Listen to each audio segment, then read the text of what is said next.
शांति। ओम ज्ञान मंडली चैनल में आपका स्वागत है। सभी बाबा के बच्चे इस चैनल को सब्सक्राइब करें व वीडियो को लाइक करें।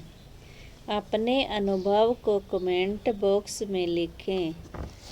आज हम ब्रह्मा बाबा की जीवन को पलटने वाली एक अद्भुत जीवन कहानी का अगला पार्ट शुरू कर रहे हैं। दादा को दिव्य चक्षु का वरदान था। एक दिन ऐसा आया कि जब वे मुंबई में बाबुलनाथ के मंदिर के सामने वाले अपने घर के विशाल आंगन में हो रहे सत्संग में बैठे थे तो उन्हें एक निराला ही आंतरिक अनुभव होने लगा। वे सत्संग के स्थान से उठकर अपने एक कमरे में चले गए। वहाँ बैठे हुए वे अलौकिक नशा सा अनुभव कर रहे थे।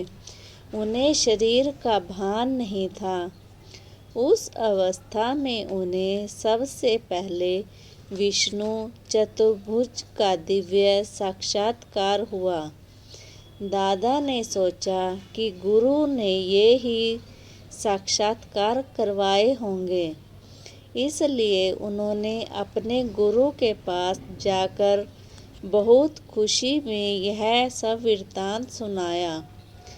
परंतु गुरु के हाव भाव से उन्होंने समझा कि गुरु इन बातों से बिल्कुल ही अपरिचित हैं और दिव्य साक्षात्कार कराना उनके सामर्थ्य से बिल्कुल बाहर की बात है।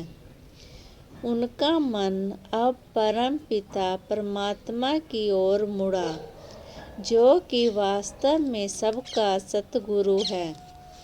दादा के मन में निश्चय हुआ कि दिव्य दृष्टि और दिव्य बुद्धि के दाता केवल परमात्मा हैं और उन एक ही को सच्चा गुरु मानना चाहिए। उन्हें महसूस हुआ कि परम पिता परमात्मा ही ने उन्हें दिव्य चक्षु रूपी वरदान दिया है। ज्योतिर्लिंगम शिव तथा कलयुगी सृष्टि के महाविनाश का दिव्य साक्षात्कार हुआ। कुछ समय के बाद दादा वाराणसी में चले गए। वहाँ वे अपने एक मित्र की वाटिका में बैठकर मनन किया करते थे। वहाँ एकांत में बैठकर जब वे प्रभु चिंतन करते तो उन्हें नित्य नए अनुभव और कई दिव्य साक्षात्कार हुआ करते। तब वे अपने घर में जो पत्र लिखा करते थे उससे यह बात स्पष्ट मालूम होती थी। ब्रह्मा कुमारी ब्रिज इंदिरा जी कहती थी कि तब दादा ने एक पत्र में लिखा, खजाना बहुत है, पा रहा हूँ, पा रहा हूँ। दूसरे पत्र में लिखा, चाबी मिल गई, पा लिया, पा लिया। इस प्रकार के 5 पत्र दादा ने हम लोगों को लिखे। उन्हीं दिनों दादा को अनेक अलौकिक अनुभव हुए और उस स्थिति में दादा ने लिखा कि पा लिया जो था कि पाना और क्या बाकी रहा। एक दिन दादा को निराकार ज्योतिर्लिंगम शिव परमात्मा का साक्षात्कार हुआ तथा कलयुगी सृष्टि के महाविनाश का साक्षात्कार भी हुआ।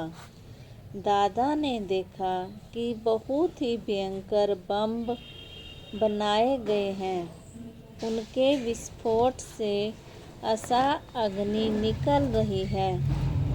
उन्हें आभास हुआ कि 5000 वर्ष पहले महाभारत युद्ध में जिन अस्त्रों का प्रयोग हुआ था और जिन्हें महाभारत ग्रंथ में अग्नि बाण ब्राह्मस और मसूल कहा गया है।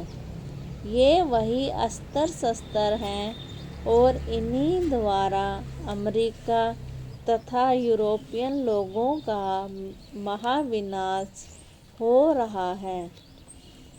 दादा को जिन दिनों यह साक्षात्कार हुआ, उन दिनों अभी अमेरिका ने एटम और हाइड्रोजन बम हिरोशिमा और नागासाकी पर नहीं फेंके थे, बल्कि तब वैज्ञानिक लोग प्रयोगशाला में ही उन पर प्रयोग कर रहे थे।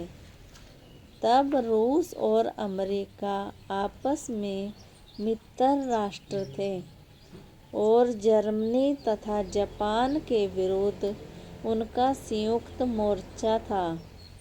तब दादा को परम पिता परमात्मा ने दिव्य चक्षु देकर यह अग्रिम साक्षात कराए थे कि आगे चलकर ये दोनों देश एक दूसरे के शत्रु बन जाएंगे और एक विश्व युद्ध होगा जो कि अंतिम होगा। उसमें इन अस्त्रों शस्त्रों के प्रयोग से बहुत ही थोड़े से समय में एक अग्नि ज्वाला में भारत से बाहर दूसरे देशों में एक महाविनाश हो जाएगा।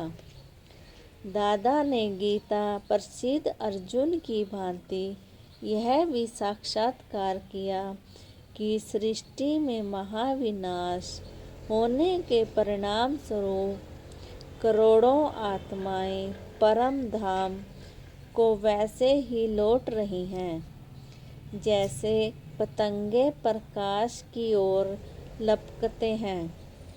दादा ने दिव्य दृष्टि द्वारा भारत में विकराल ग्रह युद्धों और प्राकृतिक प्रकोपों का भी अग्रिम साक्षात्कार किया। विनाश के ये अत्यंत डरावने दृश्य देखकर दादा कांपने लगे। दादा ने देखा कि एक बहुत बड़ी बाढ़ आई है। जीव प्राणी अत्यंत भयभीत होकर जान बचाने के लिए इधर उधर भाग रहे हैं, परंतु बच नहीं पा रहे। कहीं पर भी अग्नि अपना महाविकराल रूप धारण करके नगरों और जीव प्राणियों को भस्मसात करती जा रही है। कहीं पर धमाके से खूब मूसलाधार वर्षा हो रही है, तो कहीं पर पृथ्वी कंपायन होकर फट रही है और सब जगह लोग हाहाकार कर रहे हैं और प्राणों की रक्षा के लिए भाग रहे हैं, परंतु लोग पारंपरिक युद्धों तथा प्राकृतिक प्रकोपों से बच नहीं पा रहे हैं। दादा, जिनकी आँखों में कभी किसी ने आंसू नहीं देखे थे, की आँखों से वह अश्रुधारा बह रही थी और वे कह रहे थे, बस कीजिए प्रभु, बस कीजिए प्रभु, इतना भयंकर विनाश अब मुझे मोहिनी रूप दिखाए। आगे अब इस चैप्टर के लिए बने रहें ओम ज्ञान मंडली चैनल पर। ओम शांति।